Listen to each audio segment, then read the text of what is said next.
Hello students, good morning and welcome our channel the learning lab, जहां हम आपके लिए लेकर आए हैं प्रैक्टिस सेट सीरीज, जिसके अंतर्गत 40 क्वेश्चंस का समावेशन किया गया है। यह NTPC railway 12th level series का आपका यह लास्ट वीडियो है, जिस सीरीज के अंतर्गत हम 35 क्लासेस ऑलरेडी कंप्लीट कर चुके हैं। आपके लिए प्लेलिस्ट डिस्क्रिप्शन में दे रखा है, आप वहां पर जाकर 34 वीडियोस का रिवीजन कर सकते हैं। आपके लिए इम्पोर्टेंट इन्फॉर्मेशन है, जो बच्चे यूपीएसआई की प्रिपरेशन कर रहे हैं या करना चाहते हैं, उनके लिए प्रैक्टिस सेट सीरीज स्टार्ट करने वाले हैं, जिसके प्रत्येक वीडियो के अंतर्गत संविधान, भारतीय राजनीति और मूल विधि प्लस करंट अफेयर्स के 50 क्वेश्चंस को समावेश किया जाएगा। अतः आपसे रिक्वेस्ट है कि हमसे जुड़ने के लिए आप चैनल को सब्सक्राइब और बेल आइकन को प्रेस कर लीजिए, जिससे कि टाइम पर आपको नोटिफिकेशन प्राप्त हो सके। तो चलिए देखते हैं आज की सीरीज के लास्ट वीडियो का पहला क्वेश्चन। पोर्ट ब्लेयर का नाम बदलकर क्या कर दिया गया है? श्री विजयपुरम, श्री विजयनगर, श्री वेंकटेश्वर नगर या इनमें से कोई नहीं। तो क्वेश्चन को ध्यान से देखिए। यहाँ पर बोला जा रहा है कि पोर्ट ब्लेयर का नाम बदलकर क्या कर दिया गया है।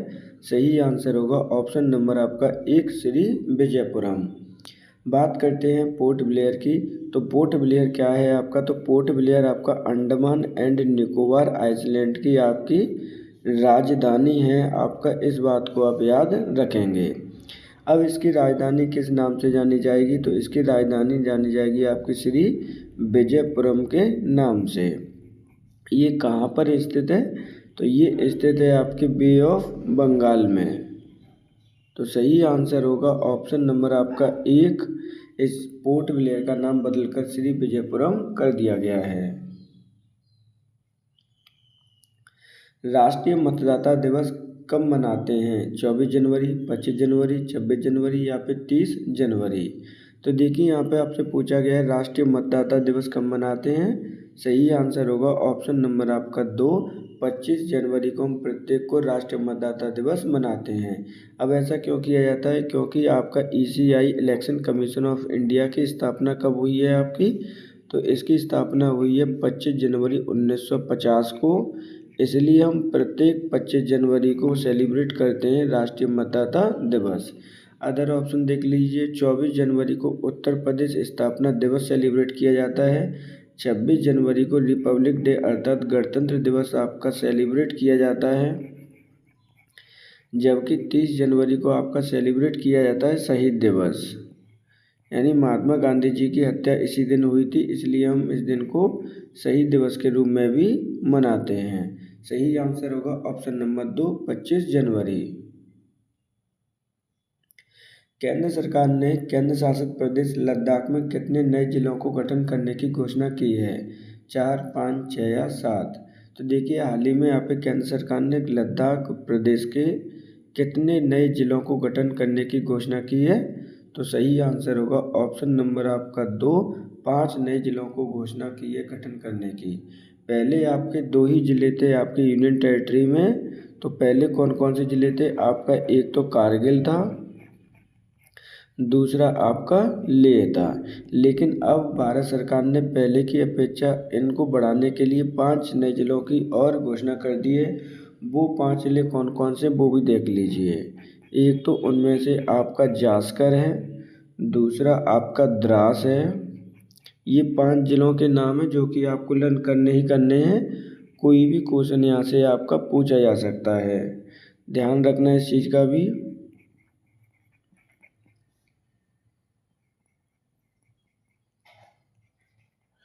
तो ये 5 जिले हैं आपके जास्कर, द्रास, साम, नुब्रा और चांगतांग।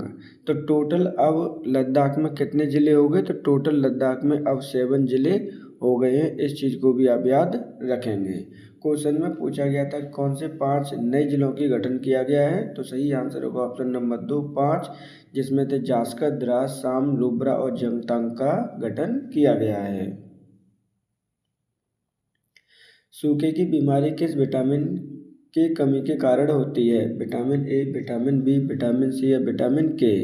तो देखिए यहाँ पे क्या बोला गया है, सूखे की बीमारी किस विटामिन की कमी के कारण होती है। तो यहाँ पे देखिए ऑप्शन चेंज कर लीजिएगा। विटामिन के की जगह क्या कर लो, विटामिन डी कर लो, क्योंकि ऑप्शन नंबर आपका डी ही सही होगा। विटामिन डी के कमी के कारण सूखे की बीमारी होती है। सूखे की बीमारी को हम रिकेट्स नाम से भी जानते हैं। रिकेट्स नाम से भी कई बार क्वेश्चन आपका आया हुआ है। अदर ऑप्शन देख लीजिए। विटामिन ए की कमी से आपका रतौंधी रोग होता है, अर्थात कलर ब्लाइंडनेस आपकी हो जाती है। विटामिन बी की कमी के कारण आपका वेरी वेरी रोग होता है। विटामिन सी की कमी के कारण आपका स्कर्वी रोग होता है। इनको आपको याद करना ही करना है, ध्यान रखिएगा। तीनों ही इम्पोर्टेंट है। आपके क्वेश्चन में पूछा गया सूखे की बीमारी किस विटामिन की कमी के कारण होती है, तो सही होगा ऑप्शन नंबर 4, विटामिन डी की कमी के कारण।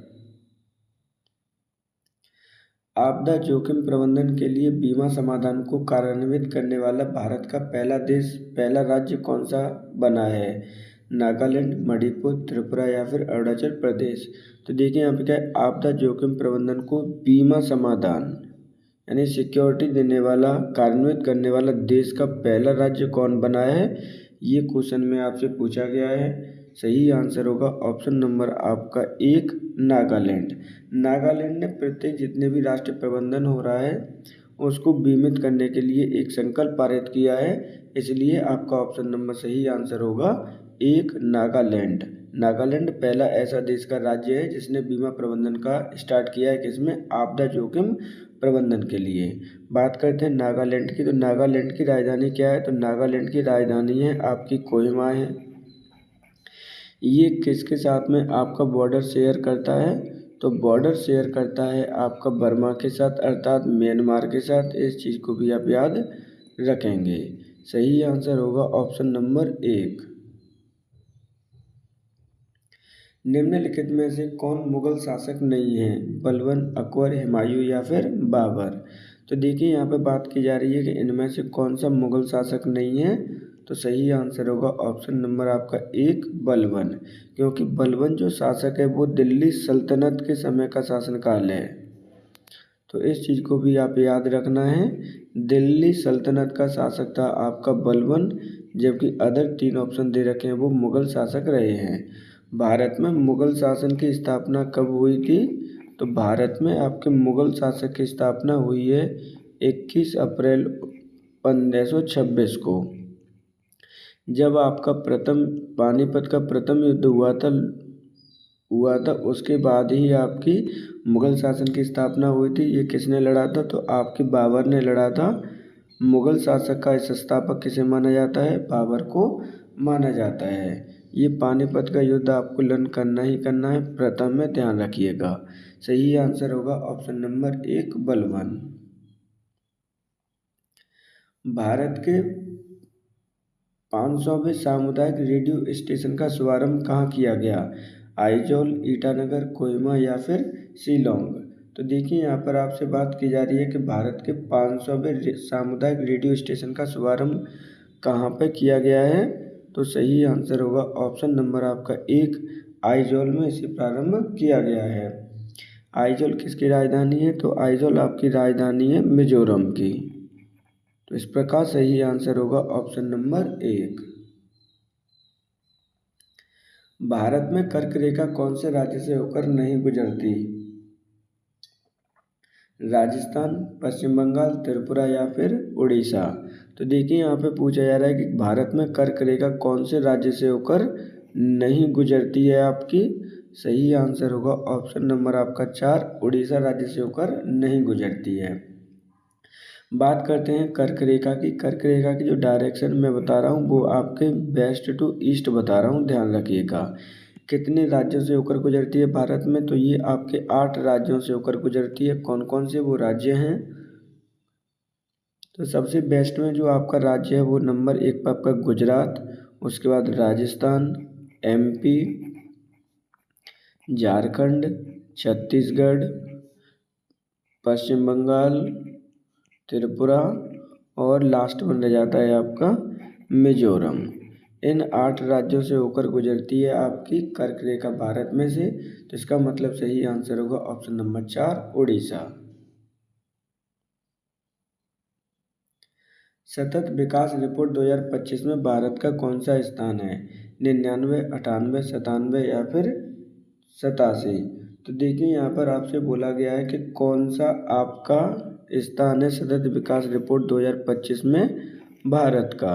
तो सही आंसर होगा ऑप्शन नंबर आपका 1, भारत का 99वां स्थान है आपका सतत विकास रिपोर्ट 2025 के अंतर्गत। सही आंसर होगा ऑप्शन नंबर 1। जेवा एक्सीडेंटल सुपर हीरो पुस्तक किसके द्वारा लिखी गई है? हुमा कुरैशी, ट्विंकल खन्ना, डिम्पल कपाड़िया या फिर ऋषि कपूर? तो देखिए यहाँ पर आपकी एक बुक है जीवा द एक्सीडेंटल सुपर हीरो, किसके द्वारा लिखी गई है, ये क्वेश्चन में आपका पूछा गया है। तो सही आंसर होगा ऑप्शन नंबर आपका 1, हुमा कुरैशी के द्वारा ये पुस्तक लिखी गई है। हुमा कुरैशी कौन है? तो हुमा कुरैशी आपकी बॉलीवुड एक्ट्रेस हैं, इस चीज़ को भी आपको याद रखना है। तो सही आंसर होगा ऑप्शन नंबर आपका 1। पर्यटन के लिए राष्ट्रीय स्तर पर क्रिप्टो भुगतान प्रणाली को प्रारंभ करने वाला या लागू करने वाला देश कौन सा है? भूटान, डेनमार्क, नेपाल या फिर म्यांमार? तो देखिए फिर से इस क्वेश्चन को, राष्ट्रीय स्तर पर क्रिप्टो करेंसी को भुगतान प्रणाली को अपनाने वाला पहला देश कौन सा है, किस क्षेत्र में? पर्यटन के क्षेत्र में। सही आंसर होगा ऑप्शन नंबर आपका 1, भूटान राज्य ने ये प्रणाली लागू की है। क्रिप्टो भुगतान प्रणाली किसके लिए? पर्यटन क्षेत्र के लिए। तो सही आंसर होगा ऑप्शन नंबर 1। निम्नलिखित में से किस देश की सीमा भारत के साथ नहीं लगती? नेपाल, बांग्लादेश, भूटान या फिर ताइवान? तो देखिए किस देश की सीमा भारत के साथ नहीं लगती है? सही आंसर होगा ऑप्शन नंबर आपका 4, ताइवान की सीमा भारत के साथ में नहीं लगती। अब बात करते हैं किन किन की सीमा भारत के साथ लगती है। तो आपके नेपाल, बांग्लादेश, भूटान, चौथा आपका है म्यांमार, चाइना, पाकिस्तान, अफगानिस्तान। इन देशों की सीमा भारत के साथ में लगती है। सही आंसर होगा ऑप्शन नंबर 4। दुनिया का पहला वाणिज्यिक स्केल ई एथेनॉल संयंत्र कहाँ शुरू किया गया है? डेनमार्क, पुर्तगाल, फ्रांस या फिर इटली? तो देखिए यहाँ पर आपसे बात पूछी जा रही, दुनिया का पहला वाणिज्यिक स्केल ई एथेनॉल संयंत्र कहाँ पर शुरू किया जा रहा है? तो वो है सही आंसर ऑप्शन नंबर 1, डेनमार्क में इसे शुरू किया गया है। कब शुरू किया गया है इम्पोर्टेंट है आपका, तो 13 मई 2025 को, अर्थात लेटेस्ट करंट अफेयर्स है इसलिए और ज़्यादा आपके लिए इम्पोर्टेंट हो जाता है। डेनमार्क कहाँ पर है? तो डेनमार्क आपका एक यूरोपियन कंट्री है। तो इस प्रकार जो सही आंसर होगा ऑप्शन नंबर होगा आपका आंसर 1। निम्नलिखित में से कौन सा समूह से भिन्न है? कैनबरा, सिडनी, वेलिंगटन या फिर रोम? तो देखिए यहाँ पर आपसे पूछ रहा है कि जो 4 ऑप्शन दे रखे हैं उनमें से कौन सा भिन्न है। तो सही आंसर होगा ऑप्शन नंबर आपका 2, सिडनी। क्योंकि सिडनी आपका क्या है? सिडनी एक सिटी का नाम है, जबकि कैनबरा ऑस्ट्रेलिया की राजधानी, वेलिंगटन न्यूजीलैंड की राजधानी, रोम इटली की राजधानी है। तो इन चीज़ों को भी आपको याद करना ही करना है, ध्यान रखिएगा।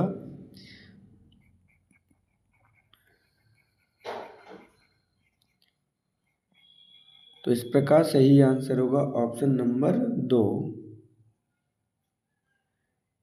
एंथनी अल्बनीज किस देश के द्वारा प्रधानमंत्री चुने गए हैं? ऑस्ट्रेलिया, इटली, फ्रांस, दक्षिण कोरिया? तो देखिए एंथोनी अल्बनीज किस देश के द्वारा प्रधानमंत्री चुने गए हैं? सही आंसर होगा ऑप्शन नंबर आपका 1, ऑस्ट्रेलिया देश के आपके एंथनी अल्बनीज द्वारा प्रधानमंत्री चुने गए हैं। ऑस्ट्रेलिया की राजधानी क्या है? तो ऑस्ट्रेलिया की राजधानी है आपकी कैनबरा। सही आंसर होगा ऑप्शन नंबर 1। निम्नलिखित में से प्रतिरोध का मात्रक क्या है? जूल, वोल्ट, वाट या फिर एम्पियर? तो देखिए यहाँ पर आपसे बात की जा रही है कि प्रतिरोध का मात्रक क्या है। तो सही आंसर होगा इनमें से कोई नहीं। एक ऑप्शन और बढ़ा लीजिए यहाँ पर, वहाँ पर लिख लीजिए इनमें से कोई नहीं, नन ऑफ दीज। तो सही आंसर होगा ऑप्शन नंबर 5, इनमें से कोई भी आंसर सही नहीं है। क्योंकि प्रतिरोध का मात्रक क्या होता है, तो प्रतिरोध का मात्रक होता है आपका ओम। जबकि जूल किसका मात्रक है, तो जूल मात्रक है आपके वर्क का या फिर एनर्जी का। एक एक पॉइंट इम्पोर्टेंट है, ध्यान रखिएगा। वोल्ट आपका वोल्टेज का आपका मात्रक है, यूनिट है। वाट आपकी पावर की यूनिट है, जबकि एम्पियर आपके करंट की यूनिट है। तो सही आंसर होगा ऑप्शन नंबर 5, इनमें से कोई नहीं। क्योंकि प्रतिरोध का मात्रक क्या होता है, ओम होता है। संयुक्त राष्ट्र जलवायु परिवर्तन सम्मेलन COP29 की मेजबानी किस देश के द्वारा की गई? अजरबैजान, भारत, यूक्रेन या फिर इंग्लैंड? तो देखिए यहाँ पे क्या बोला जा रहा है, संयुक्त राष्ट्र जलवायु परिवर्तन सम्मेलन COP29, अर्थात ये COP29 की बैठक कब हुई है, 2024 में, की मेजबानी किस देश के द्वारा की गई है? तो सही आंसर होगा ऑप्शन नंबर आपका 1, अजरबैजान में मेजबानी की गई है। अजरबैजान के शहर बाकू में इसका आयोजन हुआ था। इस चीज़ को भी आप याद रखेंगे, इम्पोर्टेंट क्वेश्चन है। सही आंसर होगा ऑप्शन नंबर आपका 1, अजरबैजान। वेरन आइलैंड किस महासागर में स्थित है? हिंद महासागर, बे ऑफ बंगाल, दक्षिण सागर या पैसिफिक सागर? यहाँ पर देखिए वेरन आइलैंड आपका किस महासागर में स्थित है? सही आंसर होगा ऑप्शन नंबर 2, ये बे ऑफ बंगाल में स्थित है। वेरन आइलैंड आपका भारत का एकमात्र ऐसा आइलैंड है जो कि एक्टिव वोल्केनो है। क्या है आपका? एक्टिव वोल्केनो का उदाहरण है। तो सही आंसर होगा ऑप्शन नंबर 2। निम्नलिखित में से सबसे लंबी पर्वत श्रृंखला कौन सी है? एंडीज, हिमालय, अरावली या फिर आल्प्स? तो देखिए यहाँ पर आपसे पूछा जा रहा है कि निम्नलिखित में से कौन सी पर्वतमाला सबसे लंबी है? तो सही आंसर होगा ऑप्शन नंबर आपका 1, एंडीज पर्वतमाला सबसे लंबी है। एंडीज पर्वतमाला कहाँ पर स्थित है? तो ये आपके साउथ अमेरिका में स्थित है। साउथ अमेरिका के कौन से डायरेक्शन में स्थित है? तो ये आपके वेस्ट डायरेक्शन में स्थित है। इस चीज़ को भी आपको याद रखना है। सही आंसर होगा ऑप्शन नंबर 1, एंडीज पर्वत श्रृंखला दुनिया की सबसे लंबी पर्वत श्रृंखला है।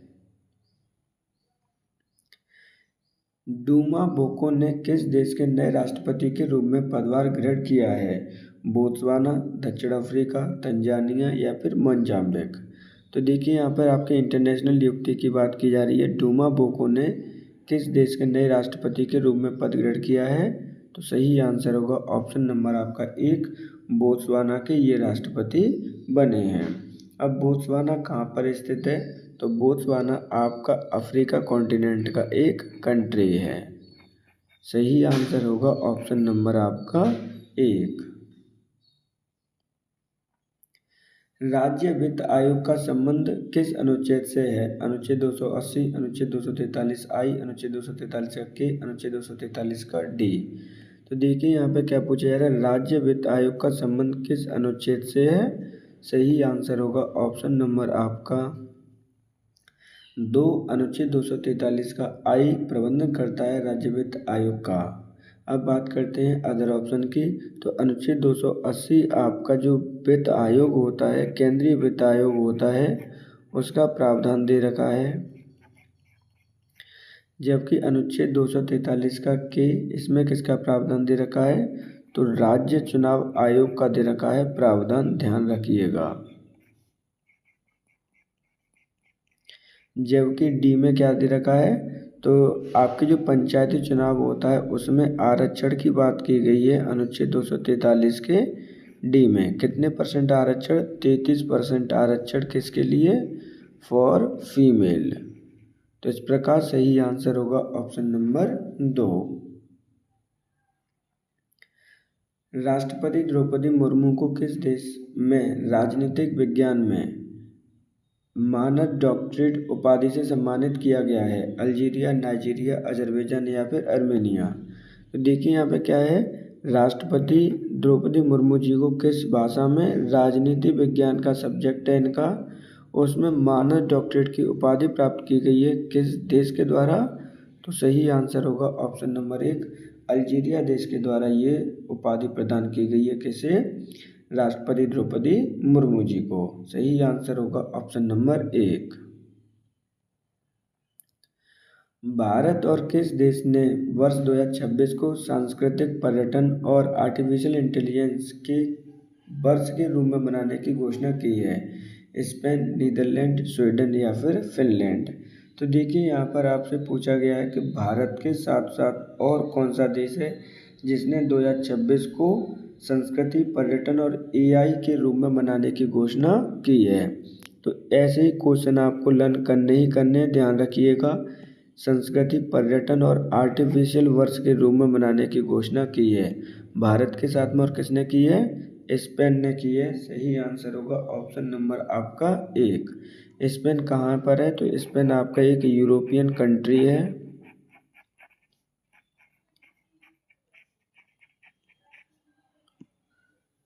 सही आंसर होगा ऑप्शन नंबर यहाँ पर 1। लोकसभा में बजट प्रस्तुत किया जाता है प्रधानमंत्री, लोकसभा अध्यक्ष, गृह मंत्री या फिर निर्मला सीतारमण। तो देखिए यहाँ पर आप ऑप्शन चेंज कर लीजिएगा क्योंकि आने वाले समय में ऑप्शन इस तरह से नहीं मिलेंगे। लोकसभा में बजट प्रस्तुत किया जाता है, जैसे आपके 3 ऑप्शन दे रखे हैं, प्रधानमंत्री, लोकसभा अध्यक्ष, गृह मंत्री। तो यहाँ पर आपका मंत्री आ जाएगा वित्त मंत्री। क्या होगा ऑप्शन का? वित्त मंत्री आ जाएगा। और वित्त मंत्री भारत में कौन है? तो वो निर्मला सीतारमण जी हैं। इनके द्वारा इस बार 2025 में बजट प्रस्तुत किया गया है। तो सही आंसर होगा ऑप्शन नंबर 4। मालदीव भारत में कहाँ पर अपना वाणिज्यिक दूतावास खोलेगा? बेंगलोर, चेन्नई, तिरुवनंतपुरम या फिर मुंबई। तो देखिए मालदीव भारत में कहाँ पर अपना वाणिज्यिक दूतावास ओपन करेगा? सही आंसर होगा ऑप्शन नंबर 1, बेंगलुरु में। बेंगलुरु किस राज्य की राजधानी है? तो ये आपके कर्नाटक राज्य की राजधानी है, जहाँ पर आपका मालदीव अपना एक दूतावास खोलने वाला है। मालदीव की राजधानी क्या है? तो मालदीव की राजधानी है आपकी माले। कहाँ पर ये स्थित है? तो ये स्थित है आपके हिंद महासागर में। तो इस प्रकार सही आंसर होगा ऑप्शन नंबर आपका 1, बेंगलुरु। जन गण मन अधिनायक राष्ट्रीय गान किसके द्वारा लिखा गया है? रविन्द्रनाथ टैगोर, गोपाल कृष्ण गोखले, महात्मा गांधी या इनमें से कोई नहीं। तो जन गण मन अधिनायक राष्ट्रीय गान किसके द्वारा लिखा गया है? सही आंसर होगा ऑप्शन नंबर 1, रविन्द्रनाथ टैगोर जी के द्वारा लिखा गया है। रविन्द्रनाथ टैगोर जी के द्वारा 2 देशों के आपके राष्ट्रीय गान लिखे हैं, एक तो आपके भारत का, दूसरा आपका बांग्लादेश का। इस फैक्ट को भी आपको लर्न करना ही करना है। जो जनगण मन अधिनायक गाया जाता है वो कितने टाइम में गाया जाता है आपका? तो वो आपका 52 सेकंड में आपका गाया जाता है। पहली बार भारत में कब गाया गया था? तो पहली बार गाया गया था 1911 में। कहाँ पर? कलकत्ता में। तो सही आंसर होगा ऑप्शन नंबर 1, गुरु रविन्द्रनाथ टैगोर जी के द्वारा ये लिखा गया है। सितंबर 2024 को हरनी अमरसुईया को किस देश का प्रधानमंत्री के रूप में शपथ ग्रहण किए हैं? तो देखिए यहाँ पे सूर्या नहीं है, सुईया शब्द है। क्या शब्द है आपका एग्जैक्ट? सुईया शब्द है आपका। यानी सितंबर 2024 में हरनी अमरसुईया को किस देश का प्रधानमंत्री के रूप में शपथ ग्रहण की है उनने? Maldives, Sri Lanka, Indonesia, Vietnam. सही आंसर होगा ऑप्शन नंबर आपका 2, श्रीलंका। ध्यान रखिएगा, हरनी अमरसुईया श्रीलंका की 2nd फीमेल प्राइम मिनिस्टर बनी है आपकी, जबकि पहली वाली फीमेल प्राइम मिनिस्टर कौन बनी थी? तो वो बनी थी आपकी विद्या भंडार नायके। इम्पोर्टेंट क्वेश्चन है, यहाँ से कई बार क्वेश्चन आपके पहले भी पूछे जा चुके हैं। भंडार नायके। उनके बाद बनने वाली दूसरी महिला प्रधानमंत्री हैं आपकी श्रीलंका के। श्रीलंका कहाँ पर स्थित है? तो ये आपका हिंद महासागर में आपका स्थित है। सही आंसर होगा option number 2। Lord Ripon Bharat का गवर्नर जनरल बनकर कब आया था? 1880, 1870, 1854, 1789। तो देखिए लॉर्ड रिपन मोस्ट इम्पोर्टेंट आपके गवर्नर जनरल है भारत की दृष्टि से। ये भारत में कब बनकर आए थे, ये क्वेश्चन पूछा गया है। तो सही आंसर होगा ऑप्शन नंबर 1, 1880 में लॉर्ड रिपन भारत के गवर्नर जनरल बनकर आए थे। अब बात करते हैं इनके शासनकाल की। तो इनका शासनकाल कब से कब तक रहा है? तो इनका शासनकाल रहा है आपका 1880 से लेकर 84 तक। इम्पोर्टेंट कौन कौन से पॉइंट है वो समझ लीजिए।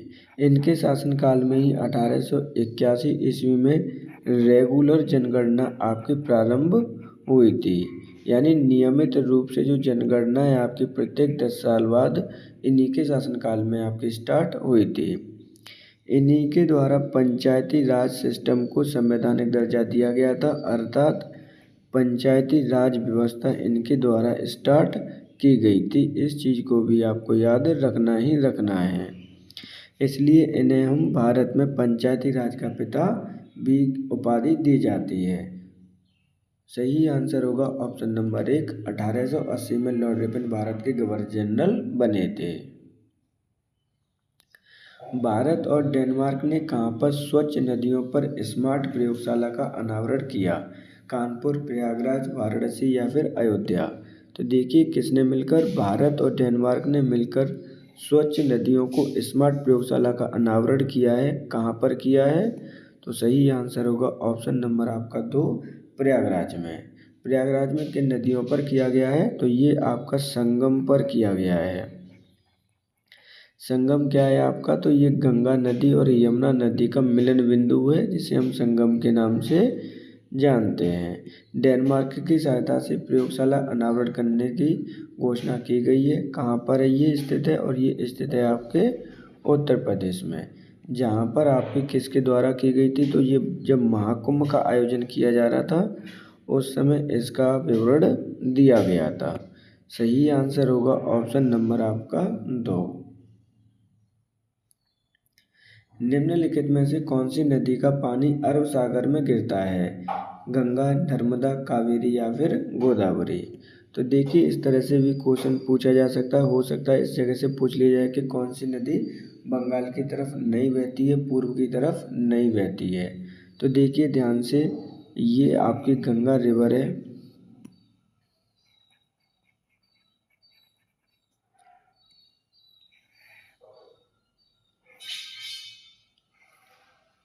देखिए 4 रिवर के डायरेक्शन में आपको शो कर रहा हूँ। जहाँ पर आपकी पहली गंगा रिवर है, दूसरी आपकी नर्मदा है और तीसरी आपकी गोदावरी है, चौथी आपकी कावेरी है। अगर आप ध्यान से समझेंगे क्वेश्चन को, तो जब आप गंगा, गोदावरी और कावेरी को देखेंगे तो इनका फ्लो जो हो रहा है वो वेस्ट टू ईस्ट है, जबकि नर्मदा का ईस्ट टू वेस्ट है। इस चीज़ को भी आपको ध्यान रखना है। तो यहाँ पर जो भी आपकी वेस्ट टू ईस्ट में बहती हैं उनका पानी बे ऑफ बंगाल में गिरता है, जबकि जो नदियाँ आपकी ईस्ट टू वेस्ट बहती हैं उनका पानी अरेबियन सी में आपका आकर गिरता है। तो इस प्रकार जो सही आंसर होगा ऑप्शन नंबर 2 होगा। नर्मदा नदी का पानी अरब सागर में आकर गिरता है। नर्मदा नदी का उद्गम कहाँ से हुआ है? तो उद्गम हुआ है आपके अमरकंटक पहाड़ी से। अमरकंटक पहाड़ी कहाँ पर स्थित है? तो ये आपके मध्य प्रदेश में स्थित है। इस चीज़ को आपको याद रखना ही रखना है। सही आंसर होगा ऑप्शन नंबर 2। किस देश के 2 विश्वविद्यालयों ने गुजरात के गिफ्ट सिटी में अपने कैंपस स्थापित किए हैं? ऑस्ट्रेलिया, संयुक्त राज्य अमेरिका, संयुक्त अरब अमीरत या फिर यमन? ये मोस्ट इम्पोर्टेंट क्वेश्चन है आपका। यूपी पीसीएस प्री में भी ये क्वेश्चन आपका लास्ट ईयर पूछा जा चुका है 2024 में। किस देश के दो विश्वविद्यालयों ने गुजरात सिटी में, गुजरात के राज्य कौन सी सिटी है आपकी, गिफ्ट सिटी में अपने कैंपस स्थापित किए हैं? तो सही आंसर होगा ऑप्शन नंबर आपका 1 ऑस्ट्रेलिया। उस यूनिवर्सिटी का नाम क्या है? तो वो है आपकी डेक्कन यूनिवर्सिटी, जिन्होंने भारत में शिक्षा को बढ़ावा देने के लिए अपने कैंपस स्थापित किए हैं। सही आंसर होगा ऑप्शन नंबर 1 ऑस्ट्रेलिया। संसद के कार्यपालिका का अध्यक्ष कौन होता है? राष्ट्रपति, प्रधानमंत्री, रक्षा मंत्री या फिर गृह मंत्री? तो देखिए यहाँ पर बात की जा रही है कार्यपालिका का अध्यक्ष कौन होता है। सही आंसर होगा ऑप्शन नंबर आपका 1 राष्ट्रपति, क्योंकि राष्ट्रपति को आर्टिकल नंबर 53 में कहा गया है कि कार्यपालिका अध्यक्ष कौन होगा, राष्ट्रपति होगा, जो कि अपनी पावर का इस्तेमाल अपने द्वारा या अपने किसी नियुक्त प्राधिकारी के द्वारा प्रयोग करेगा। बात करते हैं भारत में अयोग्यता कौन कौन सी होती हैं राष्ट्रपति बनने के लिए।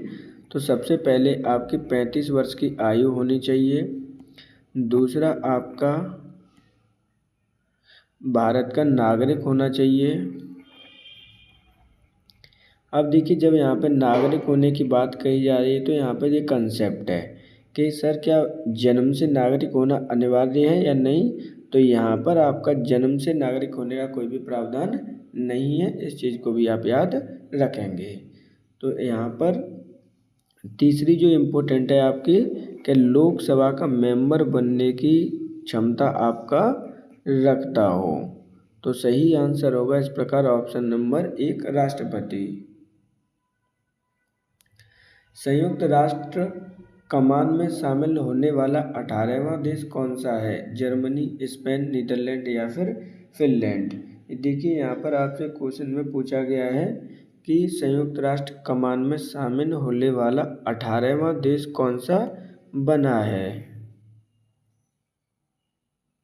तो सही आंसर होगा ऑप्शन नंबर आपका 1 जर्मनी। जर्मनी कब बना है? तो जर्मनी बना है आपके अगस्त 2024 में।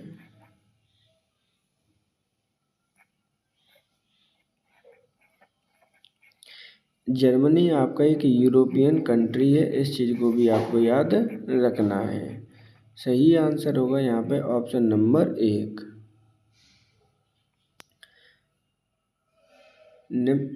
इनमें से कौन सा देश यूरोप का देश नहीं है? फिनलैंड, स्पेन, पुर्तगाल या फिर कोलंबिया?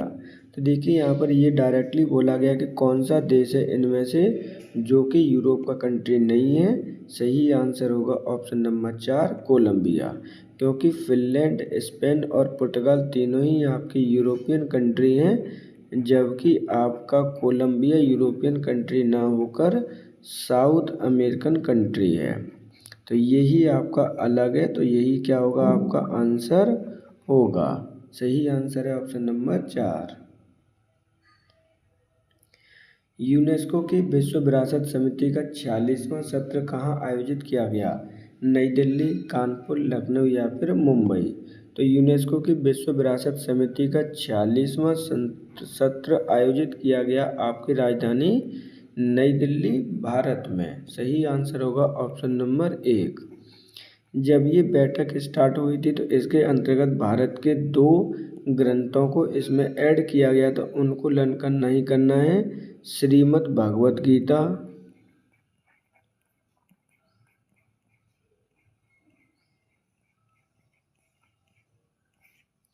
और दूसरा किया गया था आपका नाट्य शास्त्र। इन चीज़ों को आप याद रखेंगे। सही आंसर है ऑप्शन नंबर 1 नई दिल्ली। केले का उत्पादन विश्व में सर्वाधिक किस देश के द्वारा किया जाता है? संयुक्त राज्य अमेरिका, भारत, चीन या फिर ब्राज़ील? तो देखिए यहाँ पर आपसे डायरेक्टली क्वेश्चन में पूछा गया है कि सबसे ज़्यादा केले का उत्पादन किस देश के द्वारा किया जाता है? सही आंसर होगा ऑप्शन नंबर आपका 1 भारत के द्वारा विश्व में केले का उत्पादन सबसे ज़्यादा किया जाता है।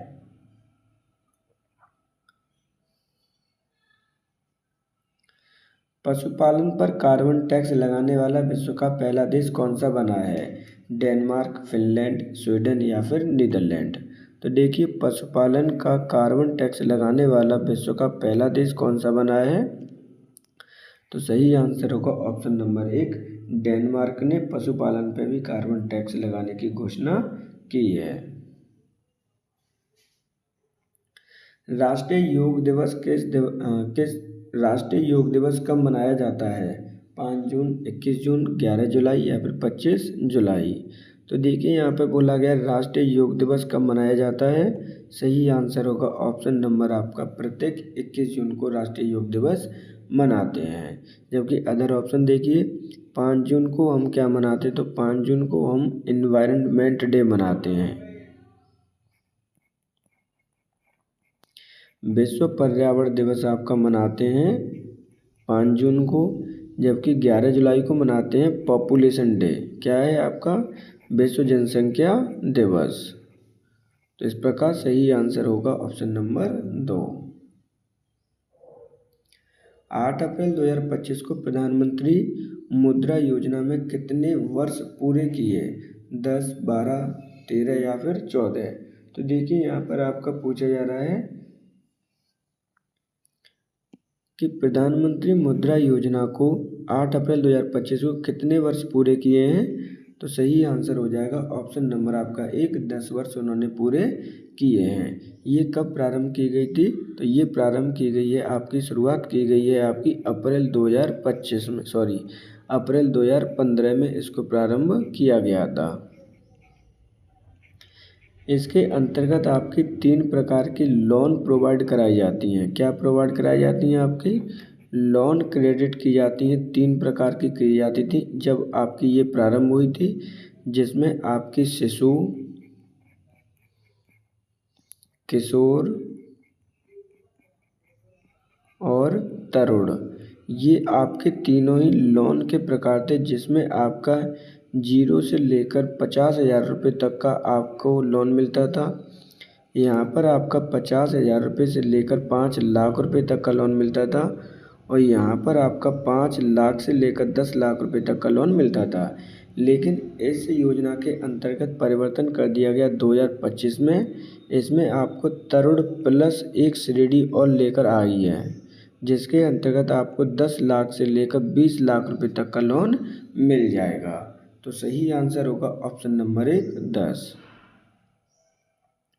कंप्यूटर का पिता किसे कहा जाता है? Charles Babbage, Mark Zuckerberg, Elon Musk या फिर एलन ट्यूरिंग? तो देखिए, यहाँ पर बोला गया है कंप्यूटर के पिता के रूप में किसे जाना जाता है। सही आंसर होगा ऑप्शन नंबर आपका 1, चार्ल्स बेबेज को हम कंप्यूटर का पिता कहते हैं। अदर ऑप्शन देख लीजिए, मार्क जुकरबर्ग हैं, तो ये आपके फेसबुक के संस्थापक हैं। अब फेसबुक को किस नाम से जाना जाता है? तो अब फेसबुक को मेटा के नाम से जाना जाता है।